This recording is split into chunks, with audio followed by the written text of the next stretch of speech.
जय हिंद दोस्तों, एक बार फिर स्वागत है आपका अपने YouTube चैनल याद बे इन द स्मार्ट क्लासेस में। मैं आज फिर आपके लिए हिस्ट्री का एक नया टॉपिक लेके आया हूं। जो लास्ट क्लास में हमारा हिस्ट्री का टॉपिक था वो था बंगाल स्टेट। बंगाल स्टेट को ही मैं फिर कंटिन्यू करना चाहूँगा। तो वीडियो को स्टार्ट करने से पहले वीडियो को लाइक कीजिए, चैनल को सब्सक्राइब कीजिए और जितना ज़्यादा हो सके उतना हमारी वीडियो को शेयर कीजिए। ठीक है दोस्तों, तो बढ़ते हैं अपने टॉपिक की ओर। टॉपिक जो लास्ट वीडियो में हमने छोड़ा था वो ये छोड़ा था कि प्लासी के युद्ध के बाद अंग्रेज जो हैं वो बंगाल का नवाब जो बनाते हैं वो किसे बनाते हैं? मीर जाफर को। क्योंकि रॉबर्ट क्लाइव की और मीर जाफर की जो बातचीत हुई थी उसमें ये कहा गया था कि सिराजुद्दौला को जैसे ही युद्ध में हराया जाएगा तो हम आपको बंगाल का क्या बना देंगे? नवाब बना देंगे। और वही बात हुई कि प्लासी के युद्ध के बाद बंगाल का नवाब अंग्रेजों ने किसको बनाया? मीर जाफर को। अब मीर जाफर अंग्रेजों के द्वारा नवाब बनाया जा रहा है बंगाल का, ना कि अपने आप नवाब बना है मीर जाफर। अब जब अंग्रेज मीर जाफर को नवाब बना रहे हैं तो मीर जाफर किसके कहने पे काम करेगा? अंग्रेजों के कहने पे। दूसरा, जब अंग्रेज उसे नवाब बना रहे हैं तो अंग्रेज भी उससे ज्यादा अपेक्षा रखेंगे, एक्सपेक्टेशन। क्यों रखेंगे? क्योंकि अंग्रेज सोच रहे थे कि हमने नवाब बनाया है और हम जैसा चाहें वैसा काम करे कौन? मीर जाफर। तो देखते हैं एक बार मीर जाफर ने क्या क्या किया और क्या हुआ था।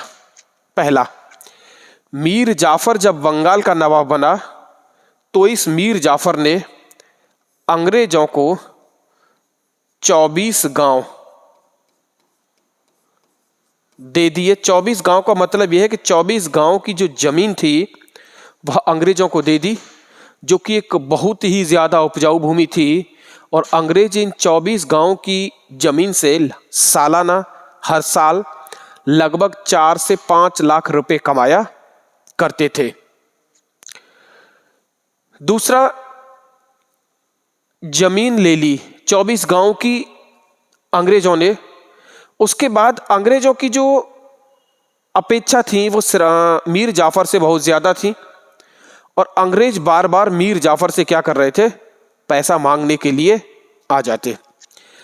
अब मीर जाफर भी अंग्रेजों से परेशान हो जाता है। उसने सोचा कि आखिरकार अंग्रेजों से कब तक इन्हें पैसा दिया जाए।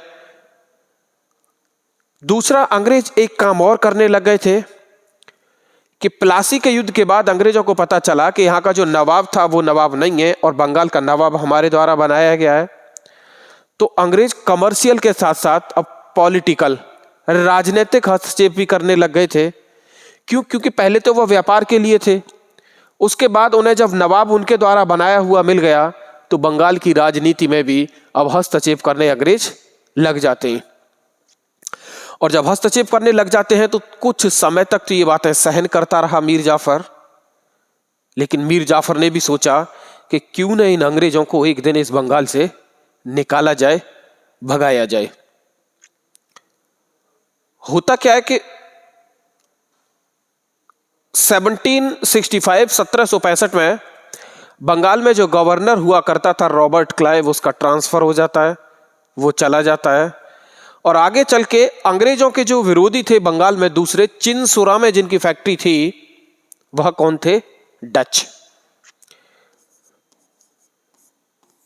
अंग्रेजों के अपोनेंट्स जो थे, विरोधी थे, बंगाल में डच थे। और डचों की जो फैक्ट्री थी वो कहां पे थी? चिनसुरा।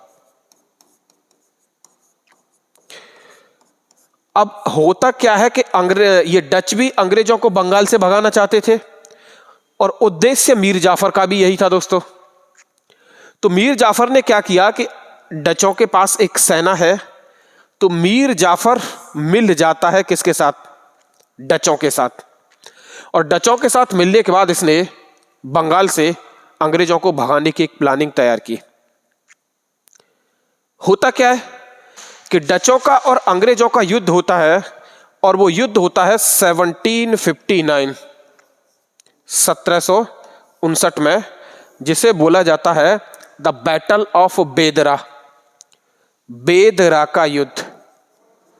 यह बेदर्रा किसी किताब में इसका नाम मिलता है, तो उसके लिए क्या परेशान न हो, एक जगह पड़ती है बेदरा, और बेदरा का यह युद्ध होता है। द बैटल ऑफ बेदरा took place between Dutch and Britishers. यह किसके बीच होता है? डचों के बीच होता है और यह अंग्रेजों के बीच होता है। इस युद्ध में डच हार जाते हैं, और डच हार जब जाते हैं तो डचों की यहाँ से कंपनी ही खत्म हो जाती है, और डच फिर व्यापार करने के लिए इंडोनेशिया मूव करते हैं, यानी इंडोनेशिया की तरफ व्यापार करने के लिए फिर डच निकल जाते हैं। दूसरा, जब डच हार गए, डचों के हारने के बाद बंगाल में गवर्नर आता है नया, और उस गवर्नर का नाम था वेंसी टॉर्ट।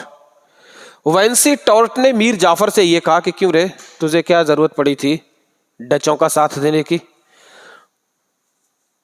मीर जाफर ने कहा कि तुमने हमें परेशान कर रखा था, तो हमने भी सोचा कि तुम्हें भगाया जाए। अंग्रेजों ने कहा कि हमें भगाएगा, हम तेरा ही इंतजाम करते हैं पहले। तो वेंसी टॉर्ट ने क्या किया कि इस मीर जाफर को नवाब के पद से हटा दिया, और जब नवाब के पद से मीर जाफर को हटा दिया तो अंग्रेजों ने जो नया नवाब बनाया है वो किसे बनाया है? मीर कासिम को। मीर कासिम जो नवाब था, यह एक योग्य नवाब था।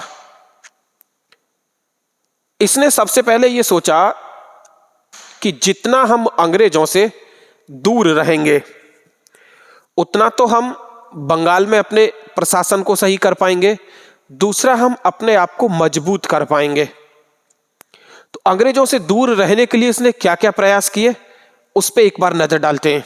सबसे पहला, मीर जाफर के समय में जो कैपिटल हुआ करती थी, राजधानी, वो कहां पे हुआ करती थी? मुर्शिदाबाद। कैपिटल कहां पे थी? मुर्शिदाबाद। मुर्शिदाबाद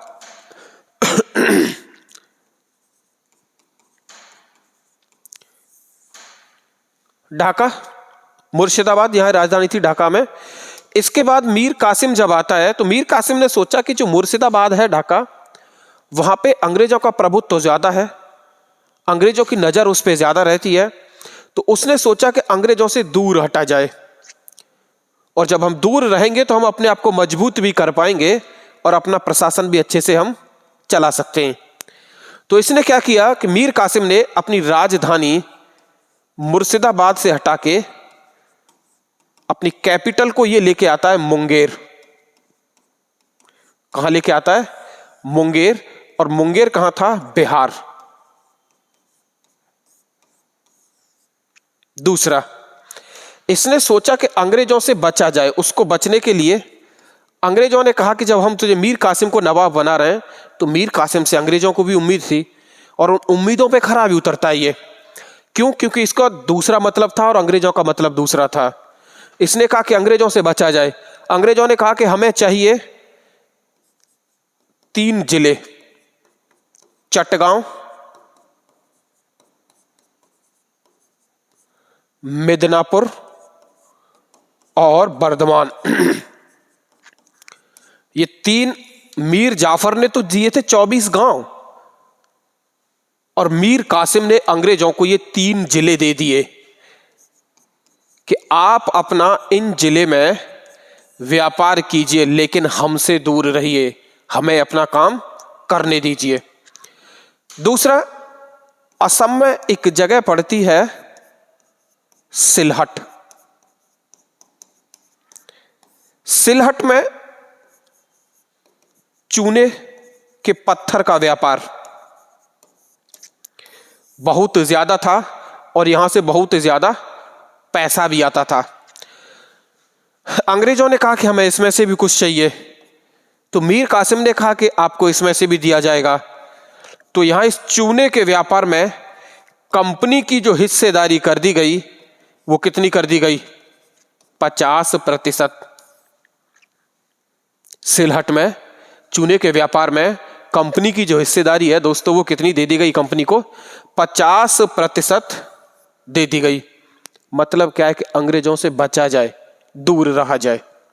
आगे और मीर कासिम ने क्या किया? अब मीर कासिम अपने लिए क्या करता है उस पर एक बार चर्चा करते हैं। मीर कासिम ने अपनी आर्मी को रीऑर्गेनाइज किया। मीर कासिम ने अपनी सेना का पुनर्गठन किया। पुनर्गठन मतलब अपनी सेना में जो पुराने सैनिक थे, जो बुजुर्ग हो चुके थे, उन सैनिकों के स्थान पे इसने नए सैनिकों को भर्ती किया। दूसरा, जहां कैपिटल बनाई है इसने, अपनी राजधानी बनाई है मुंगेर। मुंगेर में यहां पर ही एक हथियारों का कारखाना था, जहां वेपन्स बनाए जाते थे, हथियार बनाए जाते थे। और इसने मॉडर्न वेपन्स, अपनी सेना के लिए इसने मॉडर्न वेपन्स मंगाए, आधुनिक हथियार मंगाए। दोस्तों आधुनिक हथियार तो मंगा लिए। अब मीर कासिम अपने आप को मजबूत कर रहा है। क्यों मजबूत कर रहा है? क्योंकि उसे पता है कि भविष्य में अंग्रेजों से टकराव होगा, लाजमी है टकराव होना। क्यों होगा? क्योंकि अंग्रेजों ने जैसे मीर जाफर को हटा के मीर कासिम को बनाया, वैसे ही अंग्रेज कभी न कभी कासिम को हटा के किसी और को ले आएंगे, और जब किसी और को ले आएंगे तो उनका विरोध करना पड़ेगा, और जब अपोज होगा तो युद्ध होगा। इसीलिए ये क्या कर रहा है? अपनी सेना पे ज्यादा काम कर रहा है। सेना पे काम करने के साथ इसने सेना के लिए आधुनिक हथियार मंगवाए। दूसरा, मीर कासिम ये जानता था कि ब्रिटिश आर्मी जो वो वेल ट्रेंड है, उनके अच्छा उन्हें सैन्य प्रशिक्षण दिया गया है। तो इसने ये कहा कि मैं भी अपनी सेना को ऐसा ही प्रशिक्षण न दिलाऊं। क्यों न दिलाऊं? जिससे कि मैं अंग्रेजों से टक्कर ले सकूं। तो एक व्यक्ति था जिसका नाम था गुरगिन खान। क्या नाम था जिसका? गुरगिन खान। दोस्तों गुरगिन खान ये जो था, ये अर्मेनिया का रहने वाला था। कहां का रहने वाला था? अर्मेनिया का। तो इसने गुरगिन खान को अपॉइंट किया। किसके लिए? क्या? फॉर मिलिट्री ट्रेनिंग, कि यह सेना को क्या करेगा? प्रशिक्षण दिलाएगा। कौन दिलाएगा? गुरगिन खान। ये सारी बातें अंग्रेज देख रहे थे। अच्छा, अंग्रेज भी ये नोटिस कर रहे थे कि सेना को मजबूत कर रहा है। किसको मारेगा कल को? अंग्रेजों को। लेकिन यहां तक अंग्रेज थोड़े शांत थे। होता क्या है दोस्तों, मार्च 1763, मार्च 1763 में इसी मीर कासिम ने सभी व्यापारी करों, ट्रेड टैक्स, व्यापारी करों को खत्म कर दिया।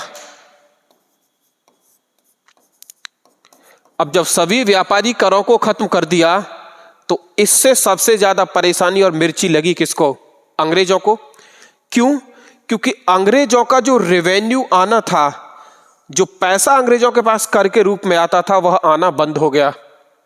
अब आप मुझसे ये पूछ सकते हैं कि मैंने लास्ट वीडियो में तो आपको यह बताया था कि अंग्रेजों के पास तो दस्तक था, तो अंग्रेजों को व्यापारी कर देना कहां पड़ता था? लेकिन अंग्रेज दे नहीं रहे थे, व्यापारी कर अंग्रेज ले रहे थे। कैसे? हमने लास्ट वीडियो को जब पढ़ा था तो उसमें हमने पढ़ा था कि अंग्रेजों को बंगाल में दस्तक दिया गया था। क्या दिया गया था? दस्तक। ये मैंने लास्ट वीडियो में बताया था आपको, बंगाल पार्ट 1 में। दस्तक क्या था कि अंग्रेज बंगाल में व्यापार कर सकते थे और उनको कोई भी व्यापारी कर यानी ट्रेड टैक्स नहीं देना था। अब अंग्रेज इस दस्तक का दुरुपयोग कर रहे थे। दुरुपयोग कैसे कर रहे थे दोस्तों? कि इस दस्तक को, अच्छा दस्तक किसे दिया गया था? सिर्फ अंग्रेजों के लिए। दस्तक किसके लिए था? अंग्रेजों के लिए था, ब्रिटिशर्स के लिए, कि बंगाल में सिर्फ यही फ्री में व्यापार कर सकते। फ्री में नहीं करते थे। एक्चुअल में अंग्रेजों ने भी 3000 रुपए दिए थे पहले। फर्रुखसियर के समय की यह बात है। 3000 रुपए में बंगाल में फ्री में व्यापार करने की अनुमति प्राप्त कर ली थी।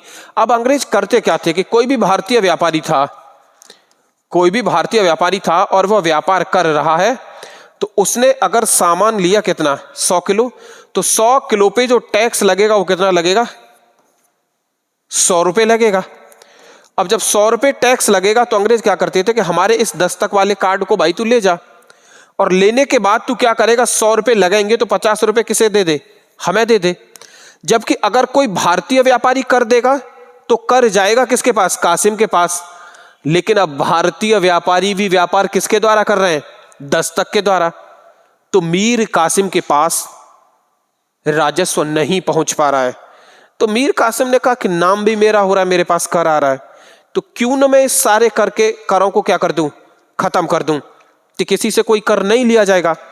और मीर कासिम ने दोस्तों मार्च 1763 में वही काम कर दिया कि इसने सारे के सारे व्यापारी करों को क्या कर दिया, खत्म कर दिया। अब जब खत्म कर दिया तो अंग्रेजों को इससे समस्या हुई। इससे पहले भी कई झड़प अंग्रेजों की इसके साथ हो चुकी थी। एक और कि इस मीर कासिम ने पटना में यानी बिहार में अपने सैनिकों के द्वारा 148 अंग्रेजों को, कितने अंग्रेजों को, 148 अंग्रेजों को मरवा दिया।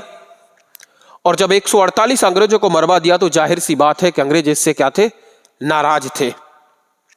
लेकिन इससे पहले, अंग्रेजों को मरवाने से पहले, अंग्रेजों ने मीर कासिम को बैटल ऑफ गिरियां या घेरियां का युद्ध भी मिलता है किसी में, गिरियां का युद्ध। इस गिरियां का युद्ध ये किसके बीच हुआ था, कासिम और अंग्रेज। कासिम और अंग्रेजों के बीच ये गिरियां का युद्ध होता है। इस युद्ध में अंग्रेज जीत जाते हैं। जीतने के बाद कासिम इस युद्ध में हार जाता है, और हारने के बाद ही इसने क्या किया, 148 अंग्रेजों को मरवा दिया। अब जब 148 अंग्रेजों को मरवा दिया तो कासिम ने सोचा कि अब अंग्रेज छोड़ने वाले तो है नहीं, अगर मिल गया तो ऐसी मौत देंगे जो कभी इसने सोची नहीं होगी। दूसरा, अब मीर कासिम क्या करता है कि मीर कासिम बंगाल को छोड़ के भाग जाता है। मीर कासिम बंगाल को छोड़ के दोस्तों भाग जाता है। अब मीर कासिम बंगाल को छोड़ के भाग के जाएगा कहां, उसी समय आपने नाम सुना भी होगा, अवध। लखनऊ के आसपास वाला जो क्षेत्र है इसे क्या बोला जाता है, अवध बोला जाता है दोस्तों। अवध में एक नवाब हुआ करता था और उस नवाब का नाम था शुजाउद्दौला। क्या नाम था, शुजाउद्दौला। शुजाउद्दौला के पास पहुंचता है कौन, कासिम। और कासिम ने यह बताया कि अंग्रेजों ने मेरे ऊपर आक्रमण किया और ऐसे मुझे युद्ध में हरा दिया और बंगाल के नवाब के पद से मुझे क्या किया, हटा दिया गया है। और इसने ये कहा कि शुजाउद्दौला से कि अब हम चल के अंग्रेजों के ऊपर क्या करेंगे, आक्रमण करेंगे, अटैक करेंगे और अंग्रेजों को हराएंगे। शुजाउद्दौला ने कहा कि मेरी दुश्मनी थोड़ा ना है कोई अंग्रेजों से, भाई तुझसे युद्ध हुआ है, तुझे हराया है, तो तू अंग्रेजों को देख। उसने कहा कि आज मुझे हराया है तो कल तुझे भी हराएंगे। और दो चार बातें की और इसे एक तरह से कन्विंस कर लेता है, अपनी तरफ मिला लेता है मीर कासिम। अब उसी दौरान जो इंडिया में मुगल रूलर हुआ करता था, मुगल बादशाह हुआ करता था, मुगल बादशाह जो था उसका नाम था शाह आलम सेकंड। शाह आलम सेकंड भी नाम मात्र का मुगल बादशाह था, क्योंकि इसके जो रिश्तेदार थे वह इसे दिल्ली में शासक नहीं बनने दे रहे थे। तो यह भी अपना छोटी मोटी घटनाओं को अंजाम देता था, चोरी, लूट, डकैती।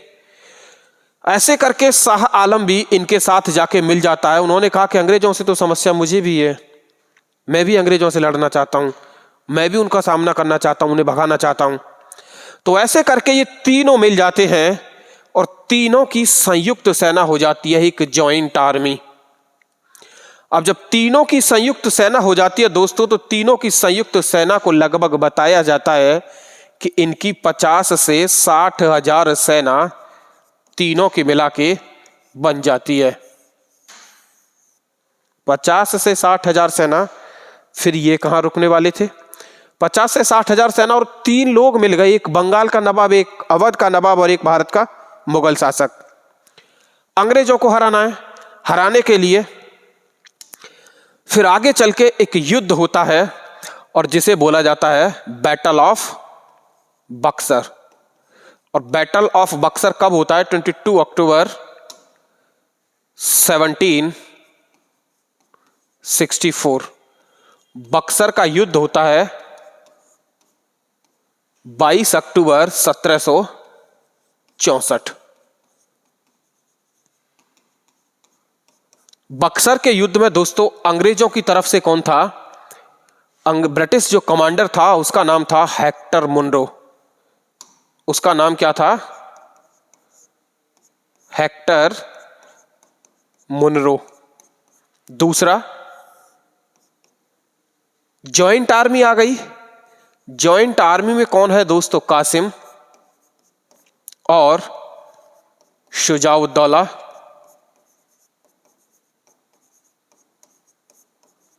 और तीसरा, Mughal ruler of India Shah Alam. Second. युद्ध शुरू होता है। युद्ध शुरू होने के साथ शाह आलम सेकंड को लगता है कि हम ये युद्ध हार जाएंगे, क्योंकि पता चल जाता है शुरुआत में। एक और चीज मैं बता दूं, यहां मैं आपको आर्मी पहले बता चुका था, फिर बता रहा हूं कि 50 से 60,000 सेना, और यहां मात्र 7,000 की सेना के साथ हेक्टर मुनरो आ जाता है।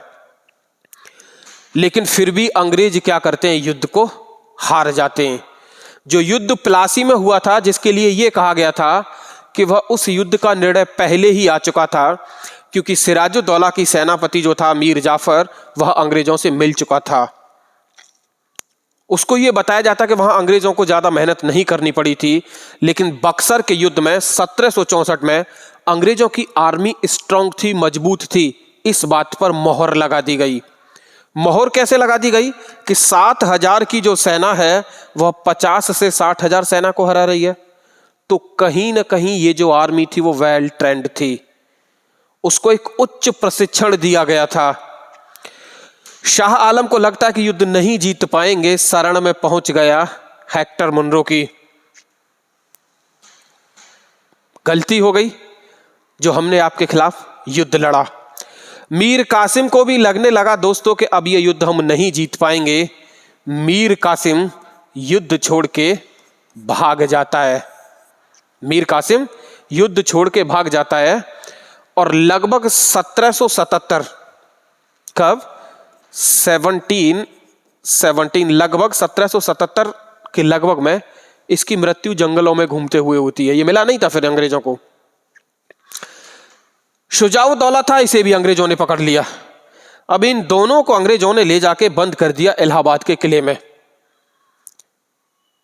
लेके कौन आ रहा है? कासिम। युद्ध छोड़ के भाग गया। ये तो आने के लिए तैयार भी नहीं था, लेकिन अपनी बातों में इसे दे लिया और इसको भी तैयार कर लिया। कासिम ही भाग जाता है, दोनों को अंग्रेज पकड़ ले जाते हैं। जब दोनों को अंग्रेज पकड़ ले जाते हैं तो मैं आपको पहले बता रहा था कि जो रॉबर्ट क्लाइव जो बंगाल का पहले गवर्नर था, वो 1760 में वापस ब्रिटेन चला जाता है। उसके बाद फिर 1765 में रॉबर्ट क्लाइव फिर इंडिया आता है। और इंडिया आता है तो उसके बाद क्या होता है? रॉबर्ट क्लाइव के द्वारा ही की जाती है 1765 में ट्रीटी ऑफ इलाहाबाद। किसकी संधि की जाती है दोस्तों? इलाहाबाद की संधि। इसी दौरान क्लाइव ने इलाहाबाद की कितनी संधियां की हैं दोस्तों? 2 संधियां की हैं। कितनी की हैं? 2। पहली, फर्स्ट ट्रीटी ऑफ इलाहाबाद 12 अगस्त 1765, 1765। ये फर्स्ट ट्रीटी ऑफ इलाहाबाद थी, इलाहाबाद की पहली संधि।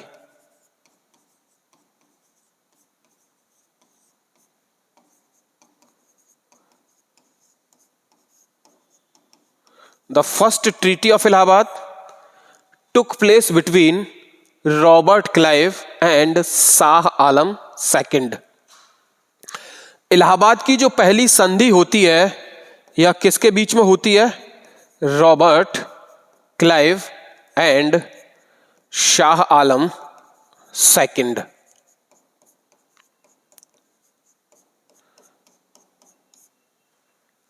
रॉबर्ट क्लाइव ने यह कहा कि आपको छोड़ दिया जाएगा, लेकिन आपको काम करना होगा। कि क्या काम करना होगा? शाह आलम सेकंड ने कहा कि मुझे करना क्या है, मुझे ये तो बताइए कि आपकी मुझसे उम्मीद क्या है, कि मैं क्या कर सकता हूं। मेरी तो बात कोई दिल्ली में नहीं मान रहा है, मुझे वहां का शासक नहीं बनने दिया जा रहा है, फिर आपको मुझसे उम्मीद क्या है? क्लाइव ने कहा कि रुक जा, रुको जरा, उम्मीद आपसे यह है कि हम तुम्हें, यानी क्लाइव ये कह रहा है कि शाह आलम सेकंड को, हम तुम्हें देंगे इलाहाबाद और कड़ा। ये दोनों जिले थे। शाह आलम सेकंड ने कहा कि मुझे क्या चाहिए? मुझे चाहिए रहने के लिए घर और खाने के लिए रोटी, और क्या चाहिए? तो उन्होंने कहा कि बस यही चाहिए। क्या इतना ही चाहिए हुजूर?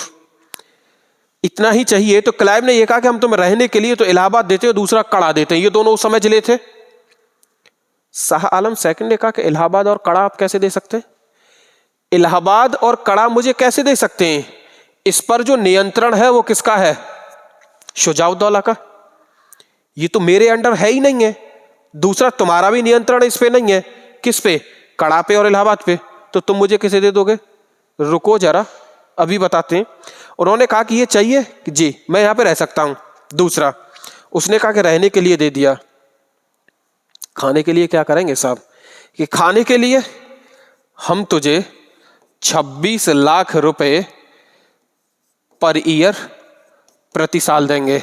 शाह आलम सेकंड ने कहा कि इससे ज्यादा मुझे कुछ नहीं चाहिए, मेरा काम इतने में हो जाएगा। शाह आलम खुश हो जाता है। लेकिन अब क्लाइव ने यह कहा कि अब तू भी तो ये बता कि अंग्रेजों को क्या देगा, कि मेरे पास क्या है, मैं तुम्हें दे क्या सकता हूं। तो उन्होंने कहा कि तेरे पास है। क्या है? कि तुम हमें बंगाल, कौमा, बिहार और उड़ीसा, उड़ीसा के रेवेन्यू राइट दे दो, राजस्व अधिकार दे दो, कि बंगाल और बिहार और उड़ीसा में जो कर वसूल कर सके वह अंग्रेज कर सके, व्यापारी कर। उन्होंने कहा कि ले लीजिए, दे दिए। तो इलाहाबाद की पहली संधि के द्वारा अंग्रेजों ने बंगाल, बिहार और उड़ीसा की दीवानी अधिकार प्राप्त किए, रेवेन्यू राइट। दूसरा, कड़ा और इलाहाबाद शाह आलम सेकंड को दिए गए। तीसरा, 26 लाख रुपए अंग्रेजों ने प्रति साल शाह आलम सेकंड को देने का वायदा किया और शाह आलम सेकंड को कैद से छोड़ दिया जाता है। दूसरा, सेकंड ट्रीटी ऑफ इलाहाबाद। दूसरी संधि दोस्तों कब हुई थी? तो सही 4 दिन बाद 16 अगस्त 1765 को। इसको बोला जाता है इलाहाबाद की दूसरी संधि। The second treaty of Allahabad took place between Robert Clive and Shujauddaula. Allahabad की दूसरी संधि रॉबर्ट क्लाइव और शुजाउद्दौला के बीच हुई। क्लाइव ने यह कहा कि हमने माना, कासिम को हमने बंगाल के नवाब के पद से हटाया तो उसकी हमसे दुश्मनी थी। शाह आलम सेकंड बंगाल का नवाब था तो उसको हमसे समस्या है। इन दोनों का हमसे युद्ध करना तो बनता है कि हमसे युद्ध कर सकते हैं। तेरे साथ तो हमारा कोई विवाद भी नहीं है, कोई समस्या भी नहीं है, फिर तू युद्ध में क्यों आया? तू कौन? क्या मैं खां? फिर तू युद्ध में क्यों आया? अब जब युद्ध में आ ही गया तो अब सुन ले और समझ ले, तुझे छोड़ दिया जाएगा। क्लाइव ने यह कहा कि बोल तेरे साथ क्या सलूक किया जाए, मार दिया जाए या छोड़ दिया जाए? तो इसने यह कहा कि हुजूर बाबूजी मुझे छोड़ दीजिए। क्लाइव ने यह कहा कि तुझे छोड़ दिया जाएगा, लेकिन क्या करना होगा तुझे? तो बताइए मुझे क्या करना होगा। कि तेरे पास 2 जिले हैं, एक है इलाहाबाद और दूसरा है कड़ा। यह दोनों जिले हमें चाहिए। किसको चाहिए? क्लाइव को। उसने कहा कि ले लीजिए। दूसरा, एक बात तुझे और पता है कि बक्सर के युद्ध में कंपनी का जो लॉस हुआ है वो कितना हुआ है? बताइए बाबूजी कितना हुआ है? 50 लाख रुपए। कंपनसेशन चाहिए हमें। 50 लाख रुपए कंपनी की जो हानि हुई है उसकी क्षतिपूर्ति कौन करेगा? नवाब ने कहा कि हम करेंगे जवाब में। तो नवाब ने अंग्रेजों को कड़ा और इलाहाबाद दिए और दूसरा 50 लाख रुपए दिए। अंग्रेज देख रहे हैं 4 दिन पहले ही इलाहाबाद की जब संधि हो रही है तो अंग्रेजों ने ये कड़ा और इलाहाबाद दे दिए। किसको? शाह आलम सेकंड को। लेकिन अभी कोई बात नहीं हुई है शुजाउद्दौला से, क्योंकि उन्हें पता था कि जब हमारे अधीन है शुजाउद्दौला तो क्या करेगा? देगा। जिंदगी चाहेगा तो देगा। और वही काम हुआ कि इसने कड़ा और इलाहाबाद और 50 लाख रुपए अंग्रेजों को दे दिए और अंग्रेजों ने इस शाह आलम सेकंड को छोड़ दिया। जब छोड़ दिया गया तो रॉबर्ट क्लाइव ने फिर क्या किया कि बंगाल का नवाब